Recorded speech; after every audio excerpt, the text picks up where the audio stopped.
Let me just get this beginning.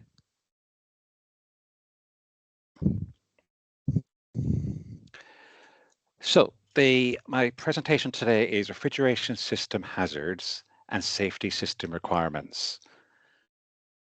So just to give you a bit of background what I do, in my day-to-day role, I see after a team of consultants, and within that, our team does refrigeration hazard assessments, pressure system integrity inspections, refrigeration audits. These are very relevant to the topic today, but we also do things like heat decarbonation studies, feasibility studies, technical specification, tender review, expert witness. So it all goes around refrigeration, but it's more to the larger commercial and industrial sectors. So my current role, as I said, I'm the managing director of Star Technical Solutions, but also I'm involved with the Institute of Refrigeration. I'm a trustee and also the chair of the Papers and Publication Committee. And also I have another role. I'm a director in the Cold Chain Federation, where I give them advice and on particularly in the cold chain of efficiency refrigeration systems and really anything to do with energy. So that's enough about me. So let's get on to the subject topic. So refrigeration system hazards. Before we start, we must actually understand what hazards are. And you can kind of split them into 6 different areas: toxicity, flammability, pressure, skin and eye damage, and in environmental, you can split it again into 2 because you have the short-term waterways, but the long-term, well, it's a hazard, the GWP refrigerant, because putting carbon dioxide into the air, and it becomes a hazard, and also the PFAS. So to understand, we need to go back and look at different refrigerants and what their safety classification is. And this comes from ISO 817. And when you look at toxicity, there's a lower chronic toxicity and a higher chronic toxicity. So if you ever hear someone saying is my refrigerant isn't toxic, sorry, it is. It's lower. It mightn't be higher. So all refrigerants, if you get enough of them, are toxic. And you can see within those band ranges of it, you might actually see refrigerants in the groups like of the lower A1, A2, A2L, and A3, and in the higher toxicity B1, B2, B2L, and B3.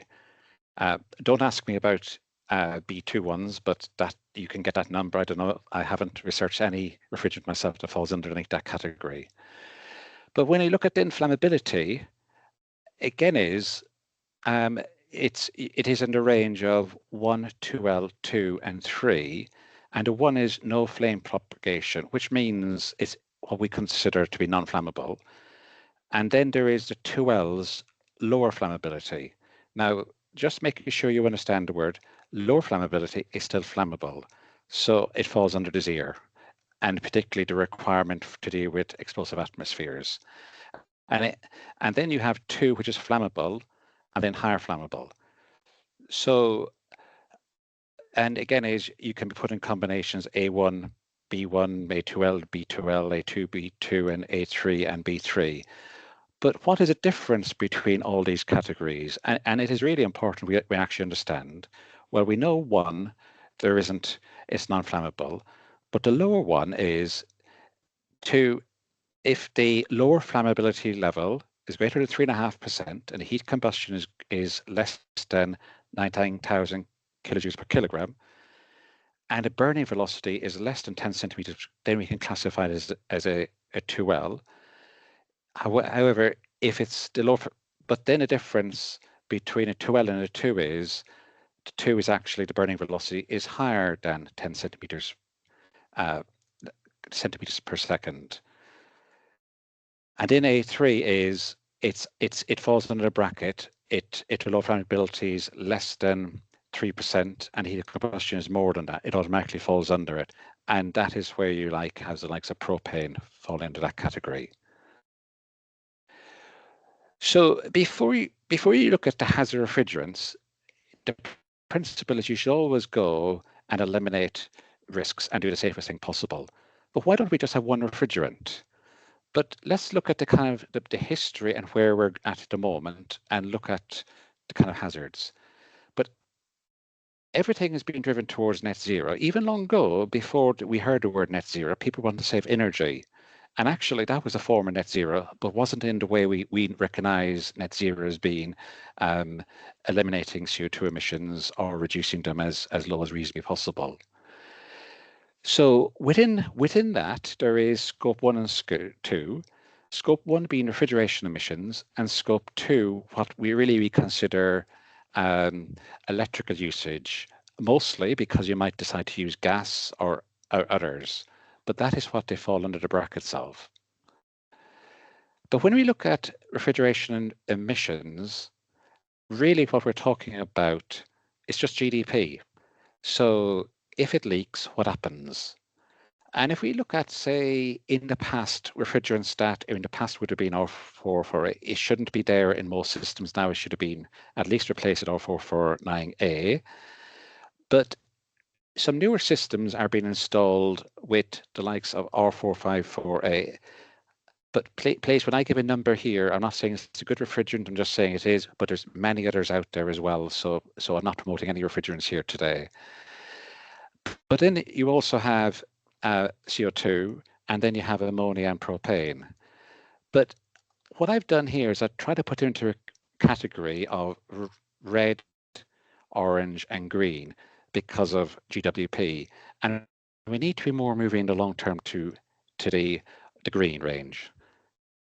But when we look at classification, we can actually see the likes of the original refrigerants, R448 and 449 is kind of replacement, is an A1 refrigerant.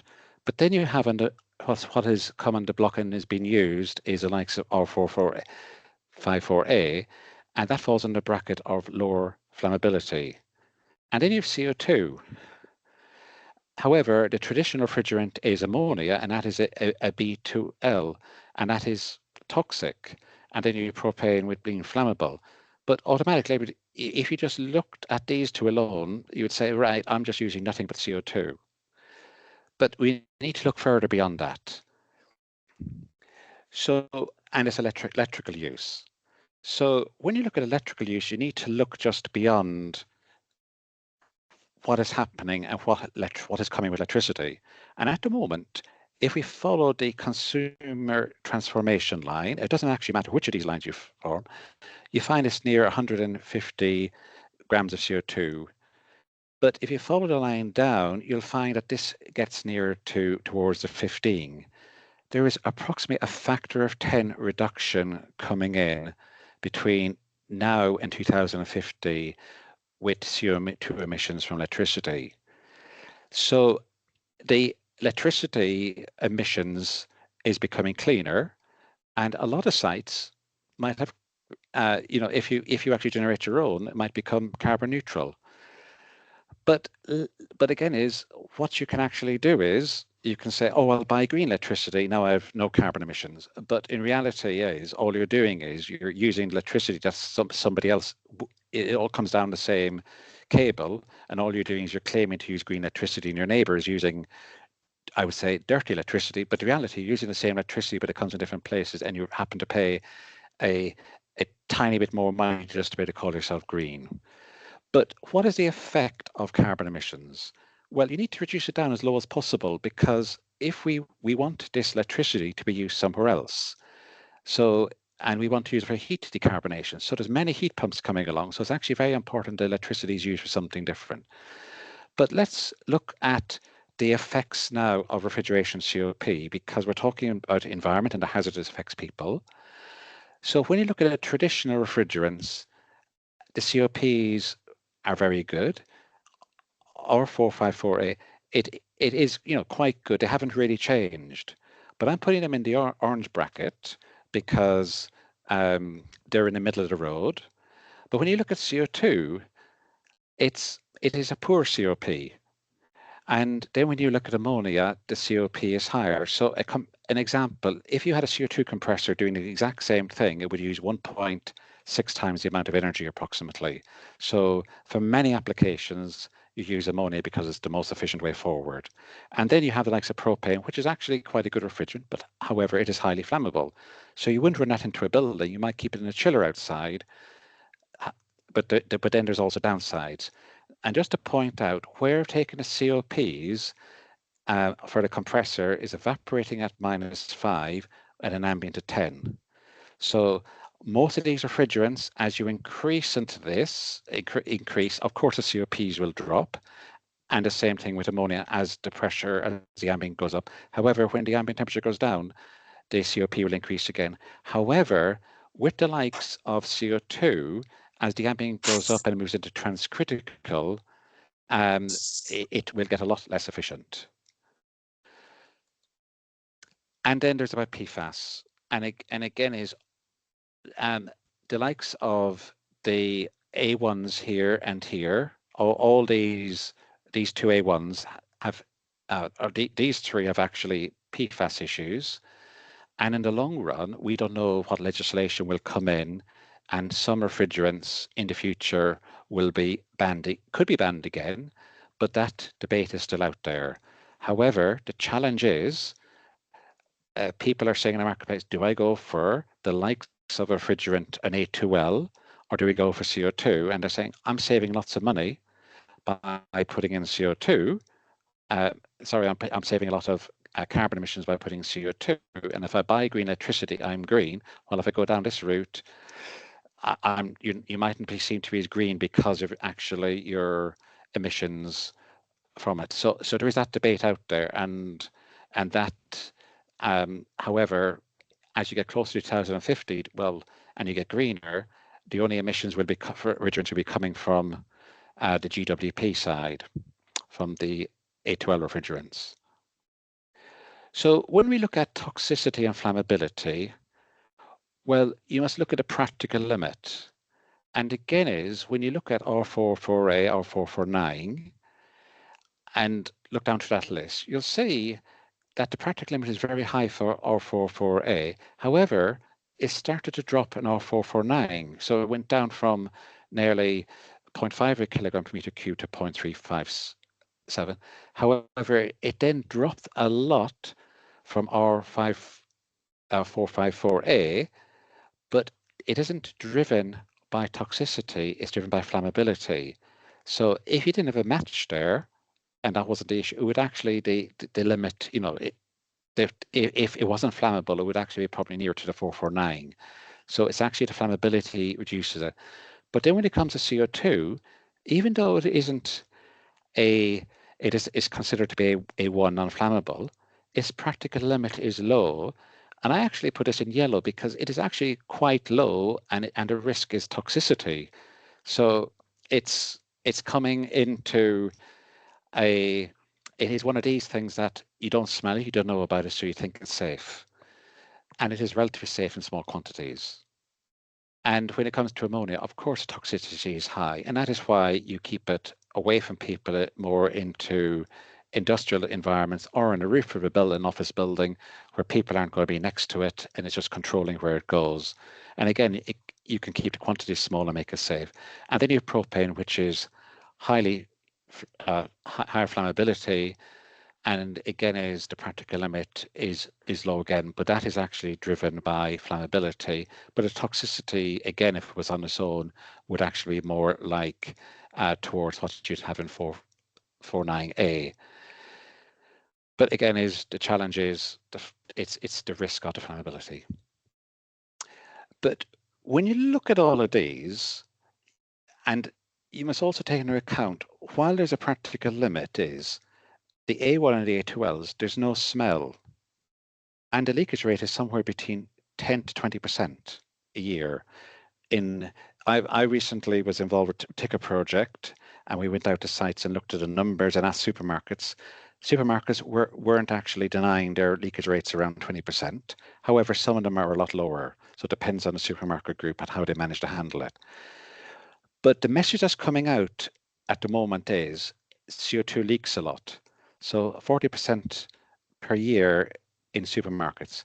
I have no verification data on this. It is what I'm hearing, what people are saying. However, if refrigerant is leaking, the efficiency goes down, because if you're leaking, it's not leaking all the time, the plant is going to have a lack of refrigerant, therefore it won't be operating efficiently. So that's something to bear in mind when you have again, with refrigerants leaking. However, you didn't have ammonia.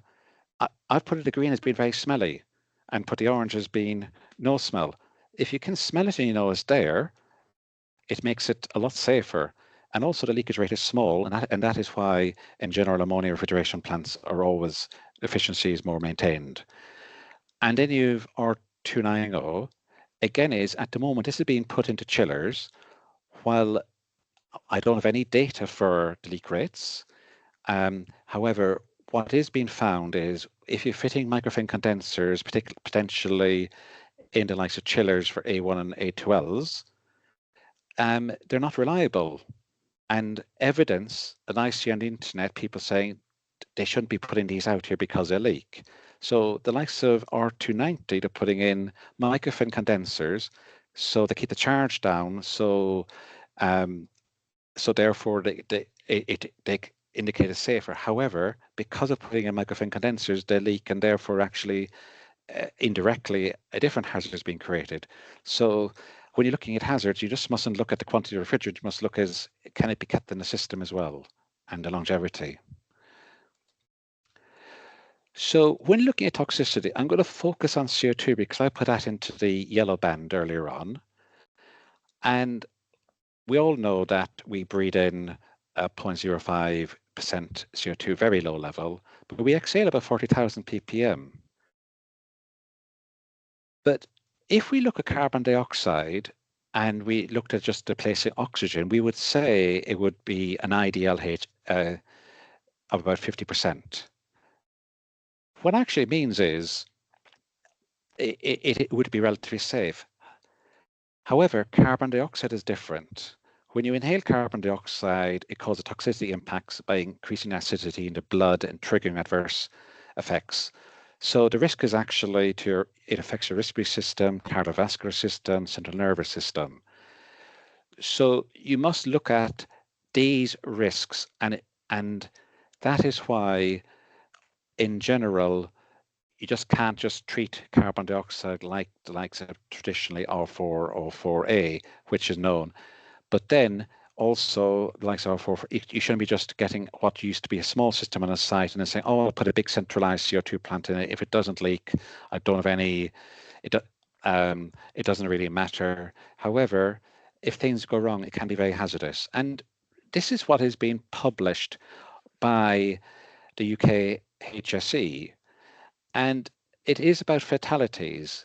So if you're in the environment of a CO2 leak of 10.5% and you're there for 1 minute, there's a 1 to 5% fatality. And again, is if actually the concentration goes to 14% in there for 1 minute, it's 50%. So it's actually quite a high risk. But if you're actually in there for 5 minutes, then of course the concentration goes down, and if you're there longer.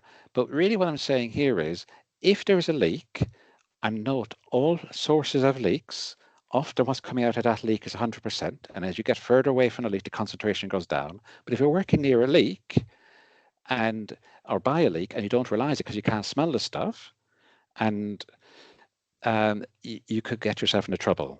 And again, as we'll go on to that later on again. But also, if you look at the 8-hour limit is 5,000 ppm. But note, we actually breathe out 40,000 ppm. Now, when we talk about CO2, you'll hear about people say, "Oh, I need to put the extract fans duct down to low level." Well, if you ever go into your bedroom or into your room in the evening time, and you don't have the wind, and if you have the top window open, and you're breathing out CO2 out of your mouth at 40,000 ppm, you don't drop dead.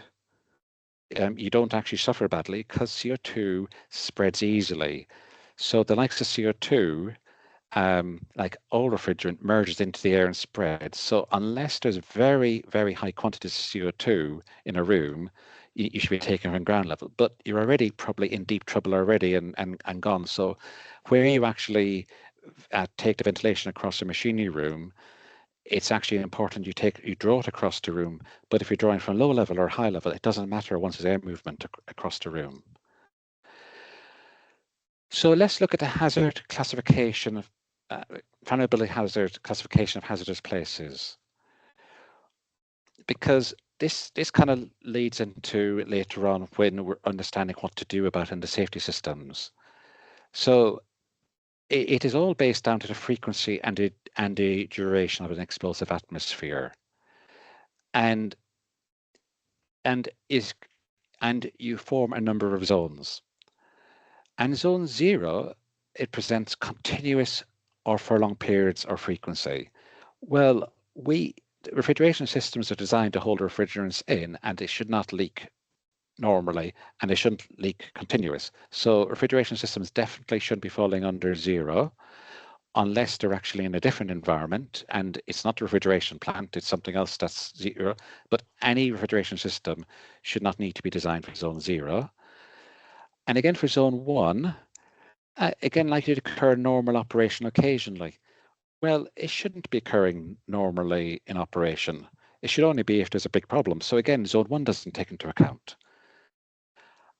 And then if we look at zone 2, not likely to occur normal operation, but if it does, will persist for a short period. Well, that is actually refrigeration plants.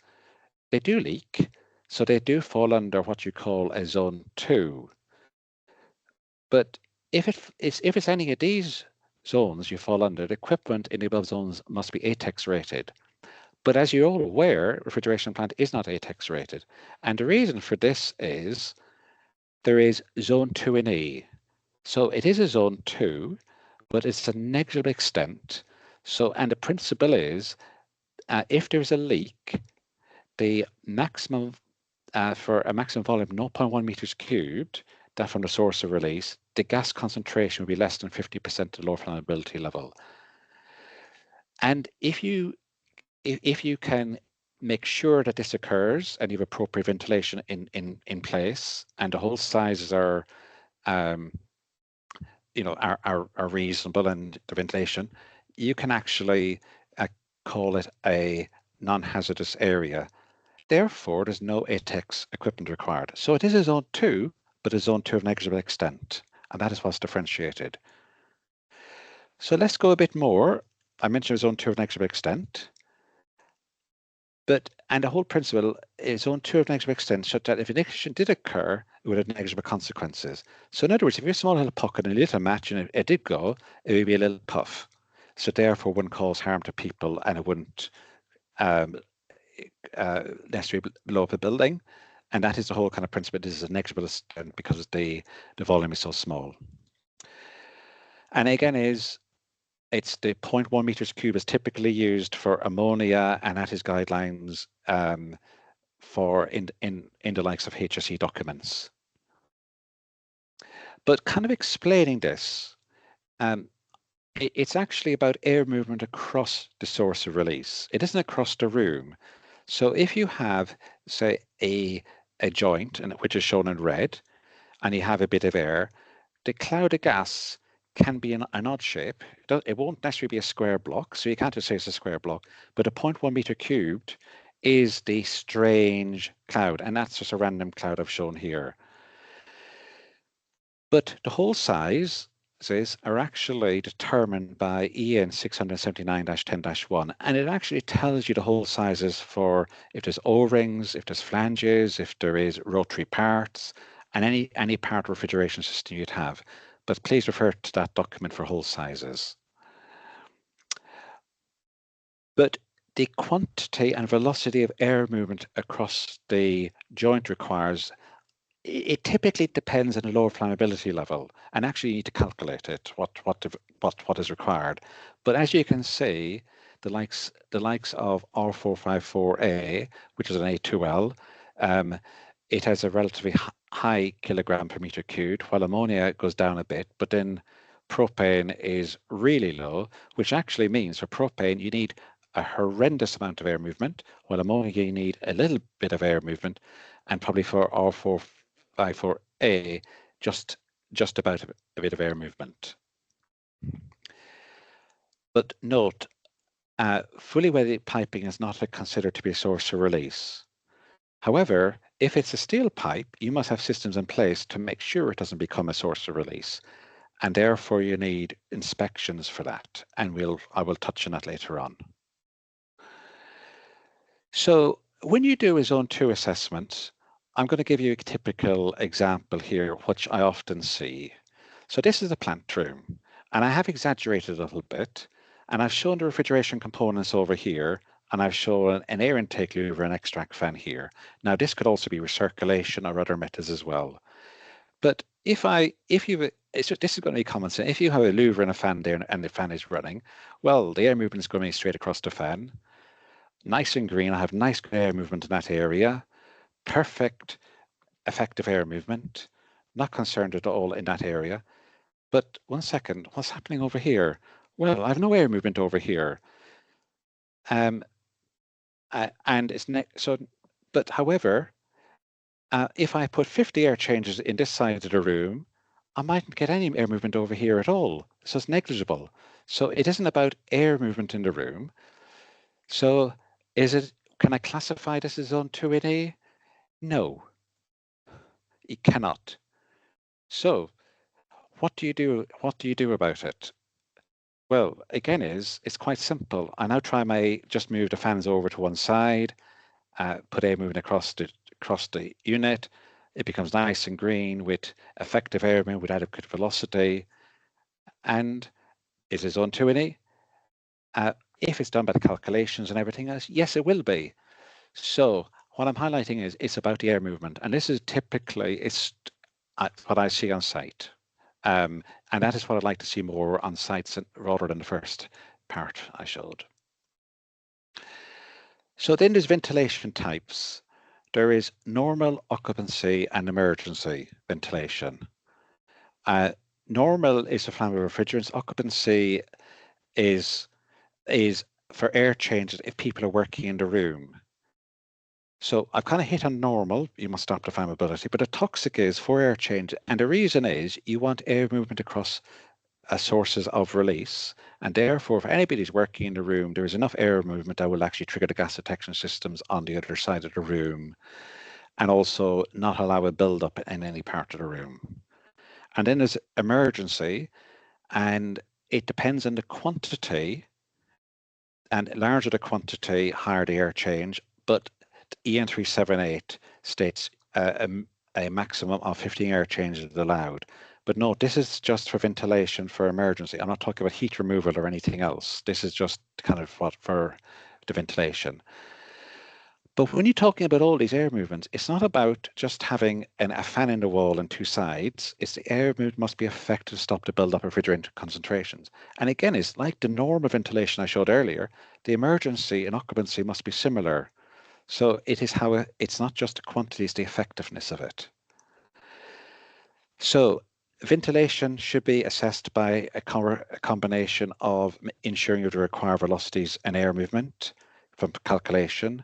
So an example, you work out the whole size of pressure in the system, so therefore you know the release rate and therefore how big the cloud will be and what the air movement across that would be required to be. And then that is a calculation side, but then you need to actually go and check, do I have actually this air movement, and therefore is it okay? So when it comes to gas detection, there is fixed systems and personal protection. I'm not going to go into where the sensor should go and everything, but of course you should actually understand the air movement in the room, and your sensor should be fixed so it actually picks up the leak and not be next to a louver air intake where the air will be going in the opposite direction. But the general purpose is warning of high average toxic concentrations in an area. And if the alarm level rises, increase the ventilation rate and put sounders and beacons on saying, get out please, and also put the ventilation to make it safer if you're already in there. However, if you're now getting to a higher level and to an explosive level, the likes of, say, ammonia or Na2L, well, you should be removing the power supply to the plant and to the room. So, and the purpose is that you don't get an explosion. So, the one thing that I find regularly when doing inspections is actually electrochemical sensors are used to cut the power supply for to prevent explosions. And just a warning to everybody, electrochemical sensors are not fail-safe. If you go to the manufacturers and ask them, they will say, we don't recommend them for use for cutting off the power supplies to prevent explosions. They actually, they're not just, those sensors are not suitable. You need actually to get flammable type sensors for removing power supplies. So be aware there's a lot of places out there that actually are using what they're using chemical sensors for toxic. They're actually trying to use those for also turning off the power supplies. However, they're not designed for it, and their safety rating isn't high enough for that purpose. Again, is personal gas detectors. Well, the purpose of them is to protect people who are working by refrigeration plants or going through an area. And why do you need them, and why can't you depend on a fixed system? Well, first of all is, if you're working locally, the concentration by a source of release could be 100%. And therefore, if you have a sensor on you and the alarm goes off, you should actually kind of move from the area and actually do something about it. But you shouldn't be staying in the air when the concentration it gets above safe levels. And every refrigerant has different levels. It could be 25 ppm for one refrigerant. It could be 5,000 for CO2. But the thing to remember is the difference between a fixed system and a personal protector is the concentration near the leak could be, say, an example, 100 times higher, and you could have a fixed gas detection 5 meters away in a ceiling or down at the ground level. So you could actually be in a concentration 100 times higher. The fixed detector system actually not indicating there is any alarm because the concentration is reading at that point low, while the personal detector will tell you, I'm in 10% CO2 and it's alarm going off, and you should be moving out of that area, while a little bit away by the sensor, it may not be going off because the areas are moving exactly in that direction, or the dilution in the room. So don't depend on fixed systems for personal detection. They are not for personal protection. That's all I can say. So when you come to pressure hazards, well, all refrigeration systems are, because they inherently have pressure greater than 0.5 bar, they're a hazard. However, when it comes to traditional ones, i.e. the pressures are a lot lower. But for newer systems, potentially CO2 transcritical CO2 systems, and also with heat pumps, the condensing pressures are higher, or the gas cooling pressures are higher, and therefore pressure becomes a risk. However, you can manage pressures. So while it's a hazard, it can be managed, and you shouldn't be really frightened by it, but it needs to be managed. And with safety systems for these, you have the likes of relief valves on vessels, overflow valves with liquid release to other parts of the system. And the reason is you liquid release, if you're releasing a toxic refrigerant, you don't want to put it out to atmosphere, so you should release it internally. But also if you trapped liquid, you want to be just releasing internally rather than venting outside and having a leaking refrigeration plant.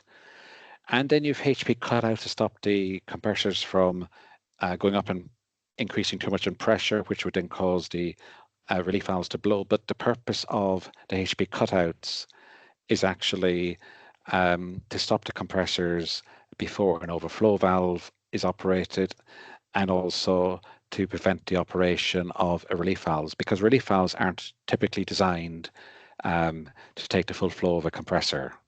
And then you have other safety systems like liquid levels, and that could be a surge from high liquid level. You don't want the liquid going back to the compressor smashing it, or you don't want low oil levels causing inherent damage to the compressor smashing and the effects of that damage rupturing.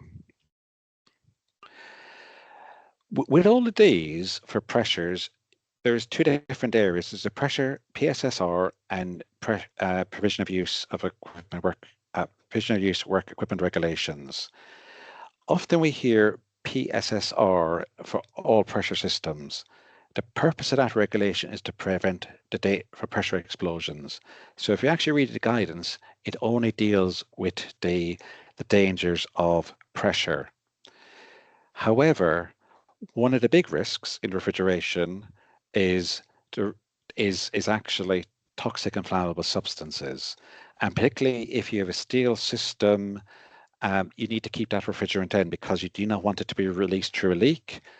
And also that would cause like a toxic atmosphere, high concentration or flammable.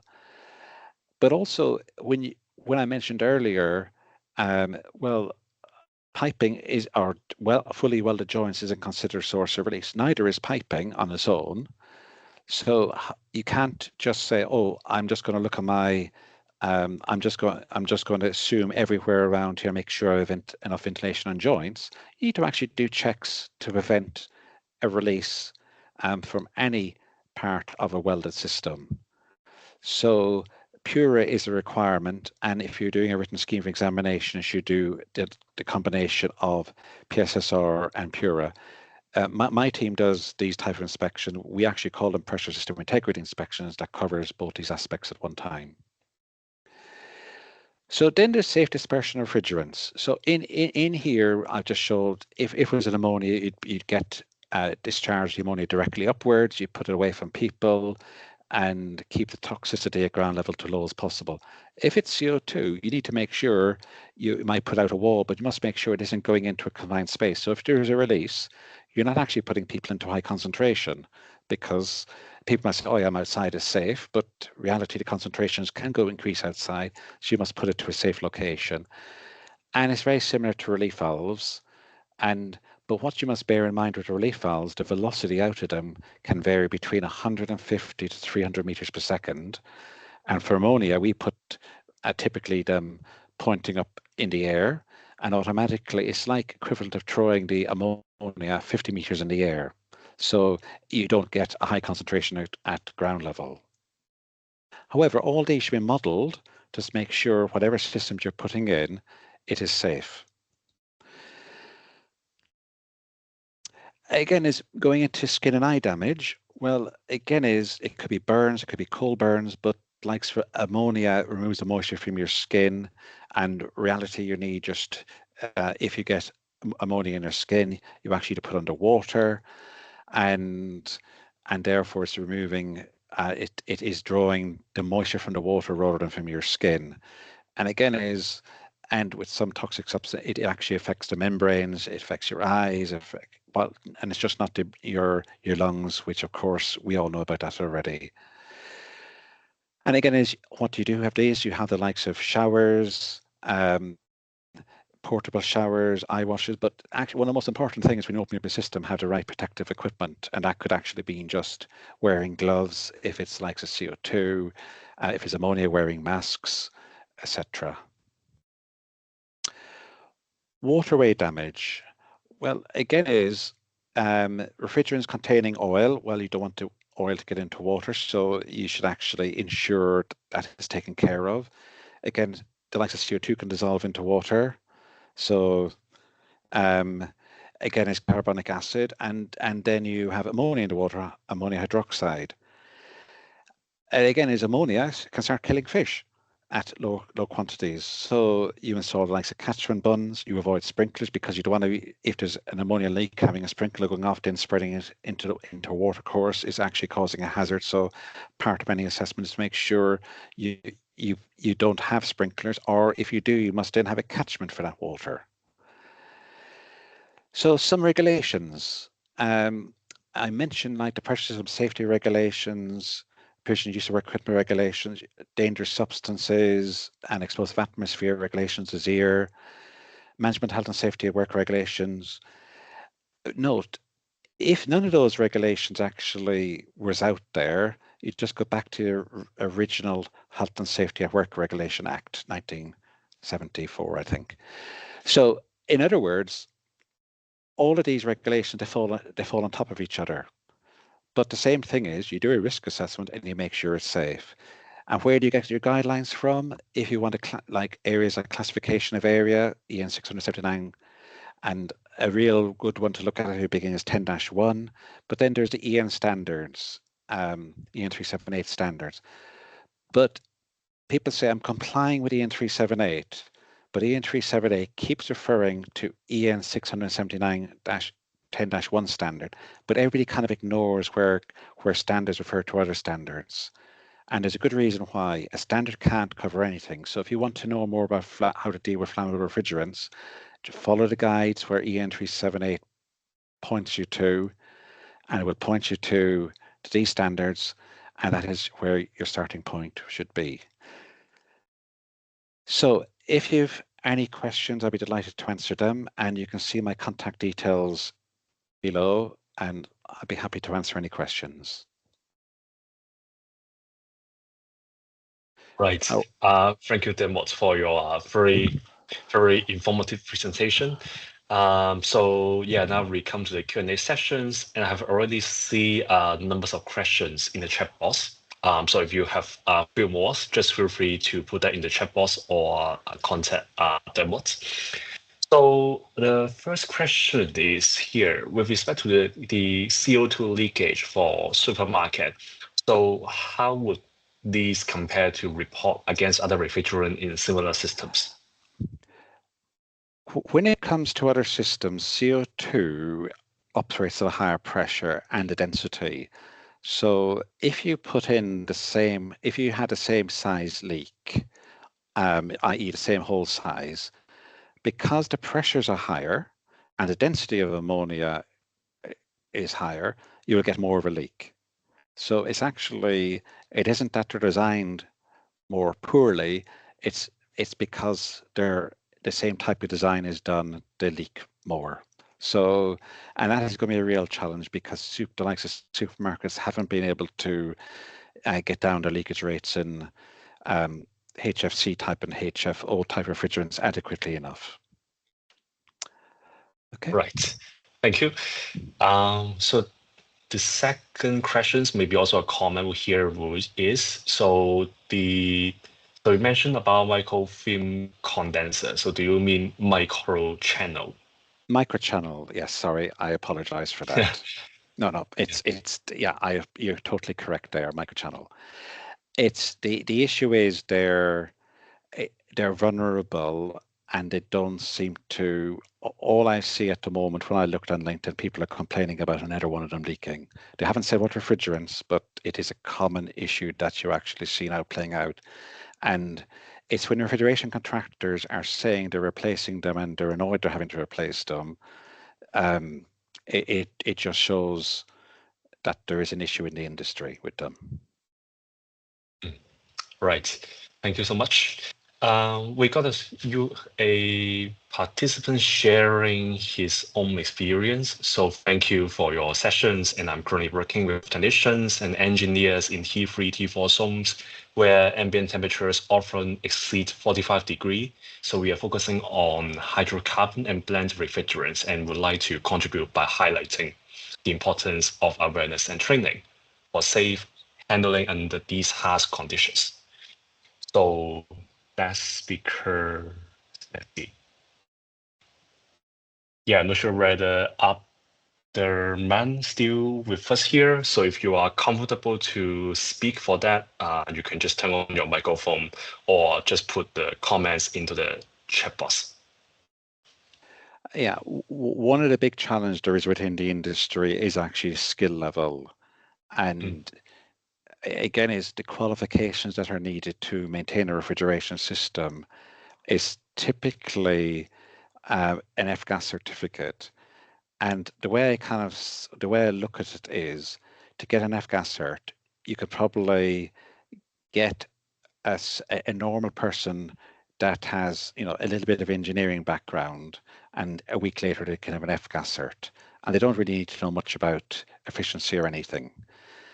And that is where the risk is. You can then bring them into the likes working on hydrocarbons, and because you don't smell the stuff, the assumption is you're safe until you actually go and if you actually then just take a shortcut or anything because you can't smell it, you get a bang. And that is where the real risk is. And at the moment, I wouldn't say hydrocarbons are being maintained yet by the normal refrigeration technicians out there. And then you have the ones which are less skilled than the normal ones, as just real life. And and that is where I'm concerned with the hydrocarbons. So from my point of view, I'd really like a lot of training, knowledge to be put there because we need the hydrocarbons in the future.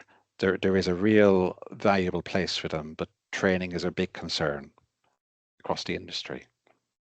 Yeah, absolutely. So training definitely is really useful to avoid these incidents happen. So we have further questions. So I've read that there is a possibilities of ammonia dense gas cloud developing at ground level under certain atmospheric conditions. Is this something you have looked at calculation for design too? Well, first of all, with ammonia, you need to look where it's located and the quantities. Um, when you look at cloud dispersion, yes, ammonia will spread if it leaks at ground level. But larger refrigeration plants, the equipment is inside. So if you have a large system, the recommendation is actually to put a surge drum into a machinery room. So when actually you're diluting it, or you're actually venting it out from a plant room to a ventilation system out to the roof, and therefore you're dispersing it already to a higher level. And if you're already at a higher level, the concentration is severely or is considerably lower than it would be at ground level. And the ventilation moving through it dilutes it again. But and a relief valve, um, typically, if a relief valve is just high enough, and I'm talking about 4.5 to 5 meters in height, the concentration at ground level, um, it you'll smell it, but actually isn't hazardous at all. It is more an inconvenience. So the likes of ammonia, but if you then put a vessel outside at ground level, it is more of a hazard. But if you put on top of just even a little bit of a roof, that hazard now means people at ground level aren't being exposed to the concentration. But what you must remember with the likes of ammonia, it is lighter than air and tends to rise. So if you bond it and all of this and control it, that's what helps. It's actually controlling and assessing it. And and again, I've dealt with ammonia from small, you know, low charge systems, and that's what you should be aiming for with ammonia. And the risk is very low. But if you're dealing with high charge systems, and I've been to a place in Chile under 70 tons and having to put systems in place to make it safe. So it can be done, but again, you should only put high charge systems away from people. But however, your goal should always be to have low charge systems. Right. Thank you so much. Um, we got two more questions because of time being, but let's see. So for calculating a ventilation assessment, so there is some guidance for K factors for effective ventilation from ACGIH Industrial Ventilation Handbook. So is it an acceptable reference or is there a better one you would point to? Yeah, it for ventilation for flammability, you actually need to do the calculation because it varies with every refrigerant and the pressure in the system. The guidelines I would send you to is EN 679-10-1 for classification of areas, but also you can actually use software from HSL, which is it's very good for ammonia and really keeps the ventilation requirements a lot lower. So they're the 2 points you can go to for it. But when it comes to the effectiveness, it comes out of out of using their software. Right, that's great. And we have a last question, which is related to ASHRAE. So what is the ASHRAE latest guidance on refrigerant leak detection systems for flammable, bland, and small commercial refrigeration systems? Wow. I apologize, I'm not a member of ASHRAE, so I haven't followed what their recommended guidelines is. But Yeah, no worries. yeah, Yeah, again is with any guidelines, um, it will follow something like EN 378, and it will follow um, and it will be that you put detectors in suitable locations. And again, if it triggers that alarm level, the extract fans start. And if it's flammable and goes to high level, you turn off the refrigeration plant. But the big thing is, they'll all say, is you need air movement. So, and what the standards are doing over the last few years are really just stating that point, but trying to get people to understand that.